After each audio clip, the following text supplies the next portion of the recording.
여러분 안녕하십니까? CJB 뉴스 매거진 7 시작합니다.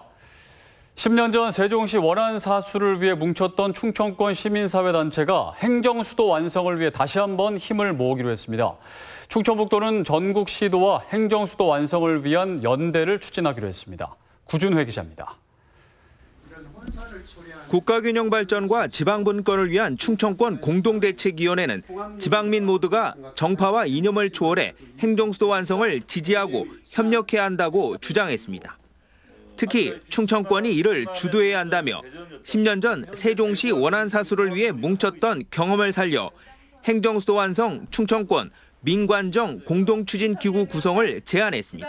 충청권의 구성원들은 강력한 의지와 성숙한 자세로 전인해 가야 한다. 이를 위해 지방분권과 국가균형 발전을 실현할 새 헌법을 대선 전까지 마련하라고 정치권에 촉구했습니다. 새 헌법에는 세종시가 행정수도임을 반드시 명문화하라고 주문했습니다. 조속한 2차 공공기관 이전과 서울대를 포함한 수도권 주요 대학의 지방 이전 등 균형 발전 방안도 내놨습니다. 청와대 지역정책을 총괄하는 지역정책 수석을 신설하고 대통령 자문기구인 국가균형발전위원회와 자치분권위원회를 통합해 강력한 행정위원회로 격상시키는. 충청북도도 행정수도 완성 논의에 적극 동참하기로 했습니다. 이희종 지사는 전국 시도지사 협의회에 행정수도 완성 특별위원회 구성을 제안하기로 하는 등 공감대 형성에 힘쓸 방침입니다. 건강한 서울, 건강한 지방, 건강한 대한민국을 만드는 유일한 길이다. 이런 가운데 민주당 행정수도 완성 추진 TF는 구체적인 실현 방안을 논의하는 한편 조만간 지역순회 간담회를 열어 여론전에 나설 계획입니다. CJB 뉴스 구준혜입니다. 시내버스가 무리하게 좌회전을 하다 경차와 충돌해 20대 여성 운전자가 뇌사 상태에 빠졌습니다. 사고 당시 상황이 CCTV에 고스란히 담겼습니다. 박원 기자가 취재했습니다. 삼거리에서 직진하던 경차가 반대 차선에서 좌회전을 시도하던 버스와 충돌합니다. 사고 당시 경차는 초록불이 켜진 상태에서 정상 주행 중이었습니다. 보시는 것처럼 버스가 진입한 2차선은 좌회전이 불가능한 직진 차선인데 불법 좌회전을 하다 사고가 난 겁니다. 이 사고로 경차 운전자 25살 A씨는 현재 뇌사 상태에 빠져 있습니다. 기계에 힘을 빌려가지고 숨을 쉬고 있는 상태고요. 병원에서 계속 장기 기부 기증하라고. 해당 교차로는 비보호 좌회전 구간으로 평소에도 상습 정체 현상이 빚어지는 곳입니다. 버스 운전기사는 경찰 조사에서 배차 시간을 맞추기 위해 빨리 가려다 전방을 주시하지 못했다고 진술한 것으로 전해졌습니다. 버스 기사가 안전운전 의무 위반을 한 것으로 드러나서 입건 조사 중에 있습니다. 시내버스 교통사고는 해마다 전국에서 5천 건씩 발생하고 있습니다. CJB 뉴스 박원입니다. 지난달 안산의 한 유치원에서 햄버거병으로 불리는 대규모 식중독 사태가 벌어지면서 급식 안전에 비상이 걸렸습니다. 특히 습하고 무더운 날씨가 이어지고 있어 식중독 위험도 높아지고 있는데 충북교육청이 유치원 급식에 대한 불시 점검에 나섰습니다. 김기수 기자가 취재했습니다. 청주의 한 초등학교 병설유치원 조리실입니다. 청주교육지원청 점검반이 조리 과정과 위생복 청결, 앞치마 소독 상태 등을 꼼꼼히 체크합니다. 조리기구와 식자재 보관 상태 확인도 빼놓지 않습니다. 선생님 이거 잘 관리하고 계시고요. 앞으로 더 이제 이런 거는 매일마다 통은 더 그날 더 세척 소독할 수 있도록 더 신경 써주세요. 식중독 발생 시 역학조사 자료가 되는 보존식도 체크하고 배식 과정에서 위생상 문제가 없는지 재차 확인합니다. 긴급 급식 안전점검은 도내 전체 유치원을 대상으로 실시됐습니다. 특히 지난달 경기도 안산시에 있는 유치원에서 대규모 식중독 사태가 발생한 이후 간식 항목을 추가하는 등 더 세밀하게 현장 지도 점검에 나서고 있습니다. 조리 중간의 그 개인 위생부터 또 식재료가 들어오는 검수 단계부터 아이들이 먹고 가는 배식 단계까지 전 과정에 대해서 그 위생적이고 그 안전하게 운영되고 있는지 전체적인 점검을 다 실시하고 있습니다.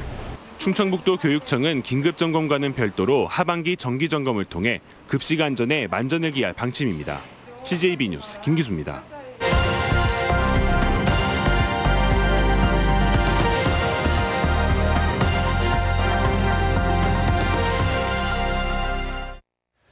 대한민국 1호 국가정원인 순천만 국가정원과 습지가 플라스틱 제로존에 도전합니다. 직원들에게 텀블러를 제공하고 플라스틱 컵을 생분해 용기로 대체했지만 무엇보다 중요한 건 관람객들의 동참입니다. KBC 이상환 기자의 보도입니다.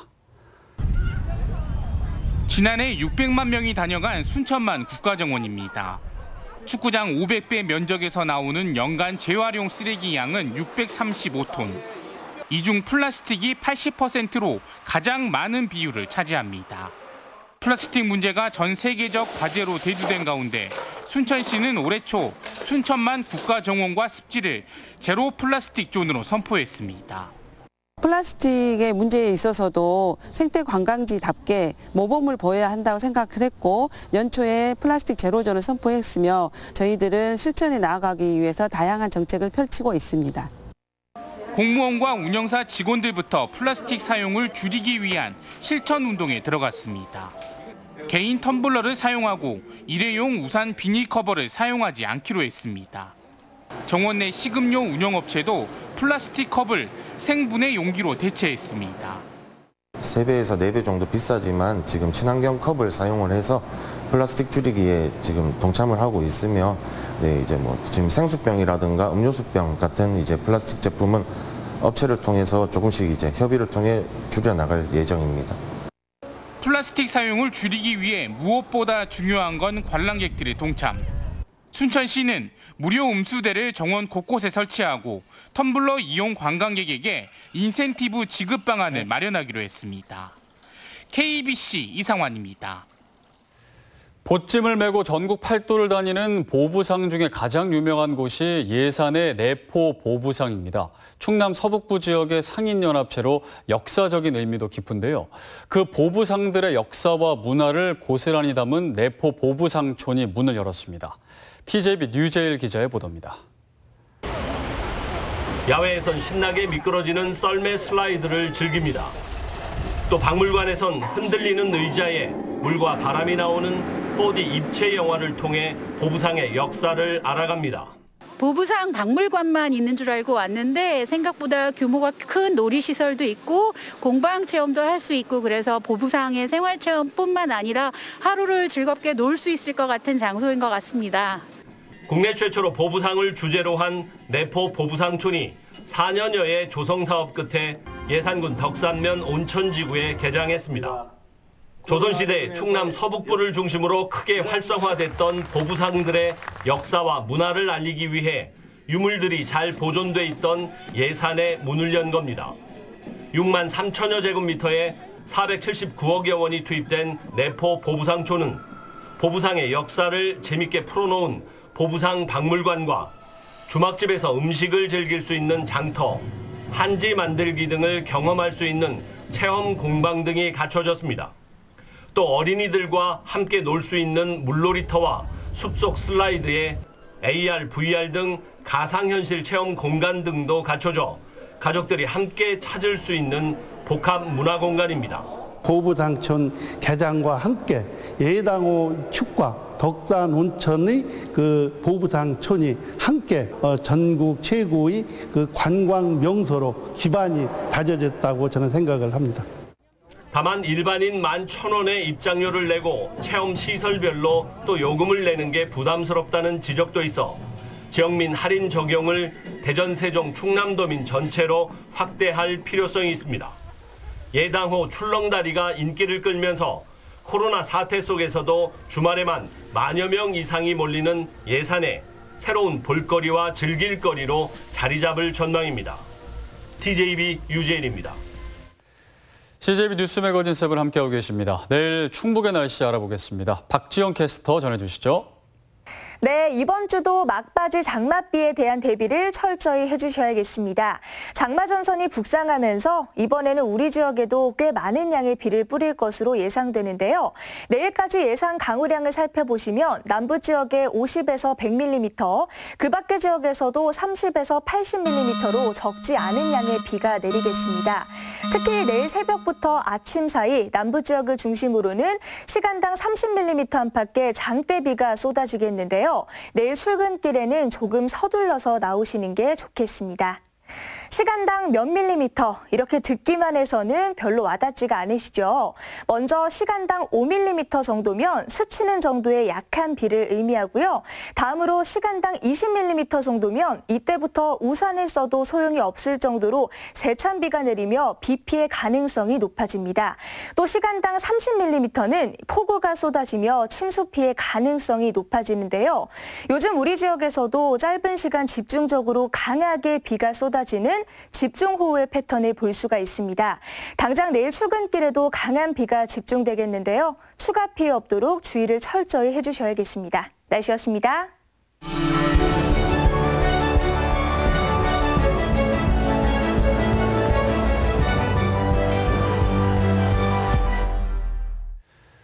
네, 오늘의 이슈와 화제입니다. 2004년 헌법재판소의 위헌 결정으로 꺼진 듯했던 행정수도 이전의 불씨가 16년 만에 다시 타오르고 있습니다. 당청이 약속한 듯 행정수도 이전과 공공기관 지방 이전을 핵심 의제로 일제히 띄우기 시작하면서부터인데요. 관련해서 조성 박사, 안재영 변호사와 이야기 나눠보겠습니다. 어서 오십시오. 안녕하세요. 네, 행정수도 이전 이제 벌써 오래됐습니다. 2002년 이제 노무현 전 대통령 대선 후보 시절부터 계속해서 이제 거론돼 왔던 그런 오랜 이슈이기도 한데요.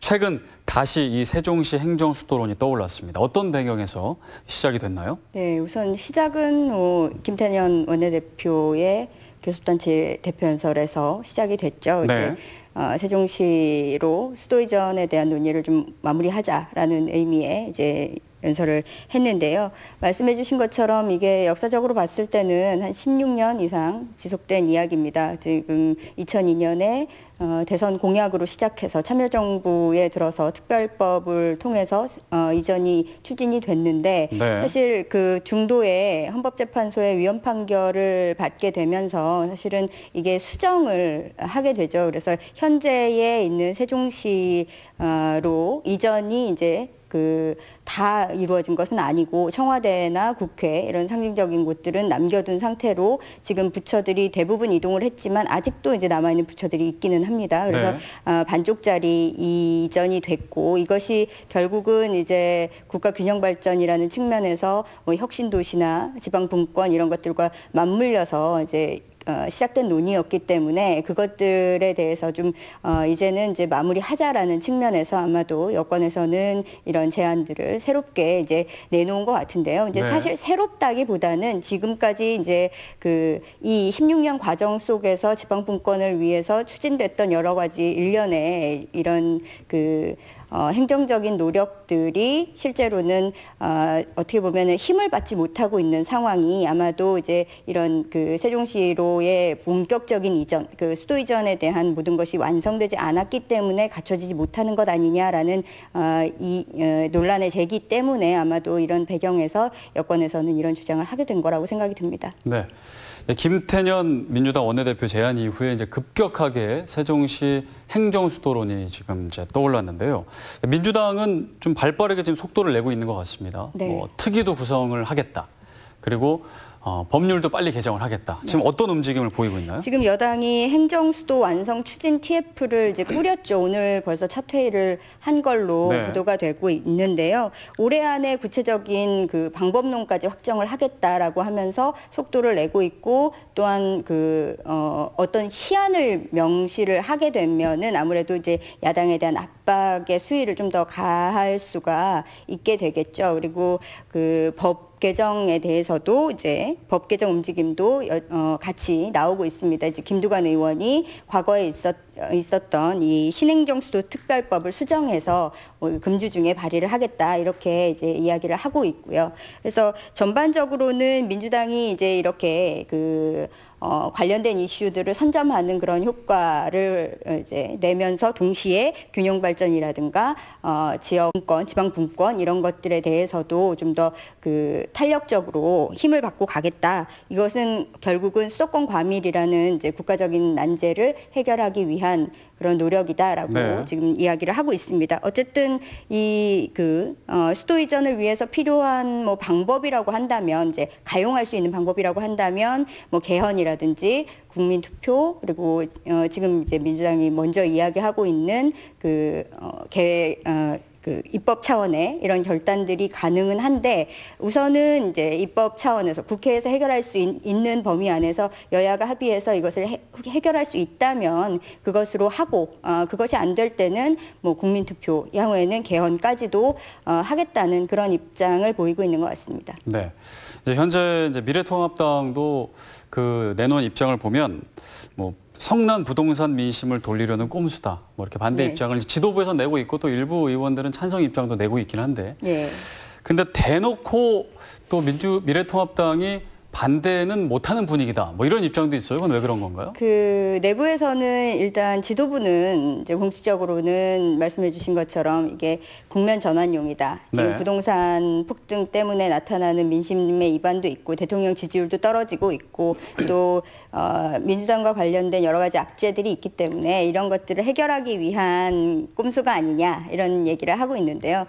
그 통합당 내부에서도 사실은 그 대놓고 반대가 조금 어려운 지역들이 있죠. 네. 지금 이제 충청 지역이라든지 세종 지역이라든지 이런 곳에서는 실제로 그 지역민들의 민심을 반영해야 되는 필요성도 있기 때문에 이것을 이제 반대하기가 상당히 어려운 껄끄러운 입장이 분명히 있을 겁니다. 더구나 이 통합당 가운데 충청 지역을 지역구로 하고 있는 의원들이 대부분 3선, 4선, 5선 되는 중진들이 많이 포진을 네. 하고 있습니다. 그렇기 때문에 이것이 실제로 당 내부에서 논의가 될 때는 아무래도 이제 그 완전히 반대하는 입장으로 이것을 표면화하기에는 이제 향후에 달라진 상황들을 반영하거나 했을 때 역풍의 우려가 있으니까 이런 데 있어서는 좀 조심스럽게 바라보는 그 경향은 있는 것 같습니다. 일부 언론에서는 이런 입장이 실제로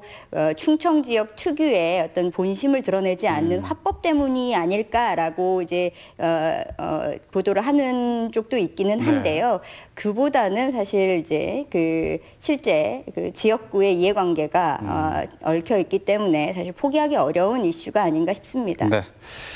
이제 아무튼 세종시로의 행정수도 이전은 이제 지역 입장에서는 환영할 만한데 그래서 이제 충청권 시 도지사들도 모여서 이제 한 목소리로 환영한다. 뭐 이 뜻을 밝히기도 했죠. 네, 맞습니다. 지금 말씀해 주신 대로 이제 충청권의 시도지사들이 다 모여서 이제 공동 선언문을 발표했어요. 네. 이제 당연히 이제 환영한다는 얘기인데 뭐 너무나도 당연한 얘기일 것 같아요. 너무나도 당연한 얘기인데 그 공동 선언문의 내용을 보면 이제 뭐 시도별로 조금씩의 차이는 있지만 그 핵심을 본다 그러면 우리 지역만을 위한 것이 아니다. 이번에 행정수도 이전이 있다 그러면 우리 지역이 발전을 하겠지만 그걸 넘어서 국가 전체에 큰 이익이 될 거다. 이제 그 한 목소리로 이런 소리를 내고 있습니다. 네. 지금 이제 국민들도 이제 갑자기 김태년 원내대표가 얘기를 해서 뭐 생각을 정리할 시간이 있었겠나 싶은데 어쨌든 이게 오래된 이슈이기 때문에 여론조사를 하긴 했나 봐요. 국민들의 의견이 지금 어떻게 나온 상황인가요? 지금 뭐 YTN에서 리얼미터에 의뢰한 결과로 보도가 된 내용에서는 네. 보면 찬성이 53.9% 좀 높게 나왔습니다.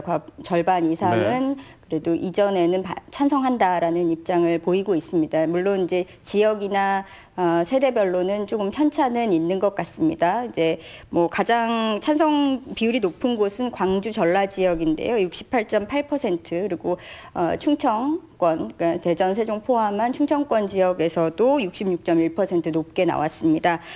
부산, 울산, 경남 지역에서도 59.6% 다소 높게 나왔고요.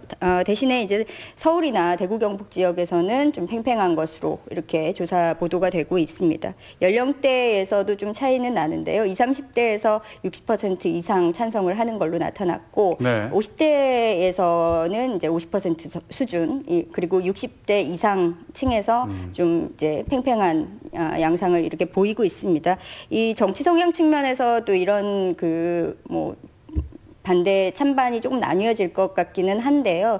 종합해서 보더라도 이제 그 지역적으로 좀 차이가 나는 이유는 광주 전남 지역은 광주 전라 지역 이쪽은 아무래도 이제 현 정권에 대해서 좀 힘을 실어주겠다라는 의도가 있는 것 같고요. 네. 뭐 대전, 세종 그리고 충청 지역에서는 당연히 여기가 이제 수혜 지역이 될 가능성이기 때문에 찬성 비율이 높게 나타나는 것 아닌가 이렇게 풀이해 볼 수가 있을 것 같습니다. 네, 현재까지 나온 여론조사는 네. 찬성이 좀 더 높다. 그렇게 나왔고요. 일단은 좀 배경 설명을 좀 저희가 들으면 좋을 것 같아요. 지난번에 이제 2004년도에 그때 이제 행정수도를 옮기기 위해서 특별법이 제정이 됐는데 맞습니다. 헌법재판소에서 위헌 판결이 났단 말이에요. 네. 그래서 이제 지금의 반쪽짜리 세종시가 탄생한 배경이 된 거잖아요. 네네. 그때 이제 어떤 근거로 이런 결정이 내려진 건가요? 네, 당시에 말씀해 주신 대로 이제 헌재에서 위헌 결정을 냈는데 네. 그 위헌 결정을 낸 근거가 이제 좀 굉장히 특이했어요. 당시에 이제 헌법에 명시된 조문은 없지만 우리가 조선왕조 시대 이래로 계속해서 서울이 이제 수도였기 때문에 이거는 헌법에 써 있지 않아도 이 내용은 헌법으로 봐야 된다 이런 내용이거든요. 네, 명문화되어 있지 않았던 거예요. 그렇죠. 이른바 이제 관습헌법이라는 겁니다. 근데 이제 이게 굉장히 특이했던 게 헌법재판소는 기존의 판결을 하면서 굉장히 좀 보수적으로 사회를 기존의 그 유지되던 틀대로 좀 유지하는 식의 판결을 많이 했어요. 실제로 이제 그런 판결을 좀 요구받기도 하고요. 근데 이렇게 갑자기 관습헌법이라는 개념을 이제 도입한 건데 학계에서도 굉장히 논란이 많은 개념입니다. 네. 일단 우리나라 민법에서는 관습법이 인정이 되고 형법에서는 관습법이 절대 인정이 되지 않아요. 근데 헌법에 대해서는 그냥 이제 학계에 맡겨져서 좀 열려 있는 부분이 있는데 그 헌법재판소에서 갑자기 좀 전위적으로 그 관습헌법이라는 관념을 도입을 한 거예요. 네. 그래서 이제 두 가지 측면에서 이제 문제가 있었습니다. 그럼 도대체 그 관습이라는 게 있다 그러면은 그게 있는지 없는지 어떻게 명확히 아느냐라는 문제가 이제 하나 있을 수 있고요. 이제 이와 관련해서 헌법재판소에서 대한민국의 국어는 한국어다. 이것도 관습헌법으로 볼 수 있다는 이제 판시를 같이 했거든요. 네. 여기에 대해서도 이제 조금 상식선에서 갸우뚱한 국민들이 좀 있었고요. 두 번째는 이제 그 권한에 관한 문제입니다. 관습헌법을 만든다고 하면은 헌법재판소에서 이제 헌법을 만든다는 얘기인데 네. 실제로 헌법을 개정하기 위해서는 대통령이나 국회의원이 제안을 하고 국회의원의 3분의 2가 찬성을 하고 네. 그 다음에는 다시 국민투표를 붙여서 국민의 또 절반이 찬성을 해야 되거든요. 이런 과정을 거쳐야지 겨우 만들 수 있는 게 헌법 조항인데 헌법재판소 재판관들 9명 중에 6명이 인정을 해버리면 헌법이 창제된다는 건데 네. 이거 너무 무리한 해석이 아니냐. 이렇게 두 가지 논란이 있었습니다. 그래 당시에 그래서 논란이 있었고 또 충격을 받은 분들도 네. 많으셨던 것 같아요. 그렇다면 지금 나온 행정수도 이전을 하기 위해서는 말씀하신 대로라면 개헌을 해야 되는 거네요. 그때 당시 위헌이었으니까. 반드시 이제 관습헌법이 이제 명문에 없는 거기 때문에 네. 이제 반드시 개헌을 해야 한다 이렇게까지 말씀드리기는 어렵지만 지금 선에서 이전을 하기 위해서 가장 명확하고 빠른 제도가 뭐냐라고 하면 사실 개헌이 맞긴 맞습니다. 네. 일단 명문으로 없었지만 관습헌법이라고 인정을 받으면 명문헌법과 동일한 효력을 갖고요. 이거를 뒤집기 위해서는 개헌하는 것이 이제 가장 빠른 그런 방법이 될 겁니다. 근데 이제 민주당에서는 지금 또 나오는 얘기가 굳이 헌법까지 고치지 않아도 헌법 밑에 개념이 이제 법률만 개정해도 충분히 행정수도 이전이 가능하다라고 또 얘기를 하더라고요. 네네. 그런 건가요? 네, 사실 그 주장에도 전혀 뭐 터무니없는 주장은 아니에요. 그래요? 일단 관습헌법이라는 게 이제 헌법재판소의 태도를 보면 왜 관습헌법이냐? 많은 국민들이 그렇게 생각해서 관습헌법이다라는 네. 게 이제 주된 논리거든요. 그렇게 따지면 민주당에서는 국민의 수권을 받은 여야가 합의를 일치를 해서 해당 행정수도를 옮길 수 있는 법을 제정하면 그에 네. 대해서는 국민들이 국회의원들을 뽑았기 때문에 국민들의 다수 의사가 투영된 거 아니냐. 그렇다고 하면은 굳이 개헌까지 가지 않더라도 헌법을 개정하는 효과를 누릴 수 있다. 이제 이런 식의 주장인데 관습헌법이라는 개념 자체가 조금 애매한 부분이 있다 보니까 이런 논리 역시 뭐 법리적으로 충분히 가능한 접근입니다. 그 관습헌법도 바뀔 수 있다 뭐 이런 맞습니다. 논리군요. 네. 자, 수도권 집중화가 이제 불러오는 여러 문제들이 있죠. 지금 계속 나오는 얘기가 이제 부동산 집값 얘기. 더 큰 문제는 이제 양극화, 지방 소멸 등등 여러 문제들이 많습니다. 이런 문제를 해결하기 위해서 행정 수도의 이전이라는 얘기를 지금 꺼냈단 말이죠. 네, 맞습니다. 이게 답이 될 수 있을까요? 그거는 이제 좀 여러 가지 측면에서 살펴봐야 네. 되겠는데 일단 두 가지는 확실할 거예요. 일단 행정수도로 옮기면 충북이랑 세종 지역의 경제는 활성화가 될 거고 인구 유입이 많아질 거예요. 네. 그리고 당연히 수도권 지역에서는 이제 인구 유입이 좀 둔화될 겁니다. 이 두 가지는 확실한데 대한민국 전체를 따졌을 때 전체의 부가 늘어나느냐, 효율성이 증진하느냐, 이건 좀 다른 문제거든요. 일단 좀 다른 나라의 예를 들어보면 미국이랑 이제 호주 같은 경우는 수도를 계획적으로 좀 이전을 해서 성공을 해서 국가 전체의 부가 좀 커졌다. 이제 이렇게 평가를 받는데 네.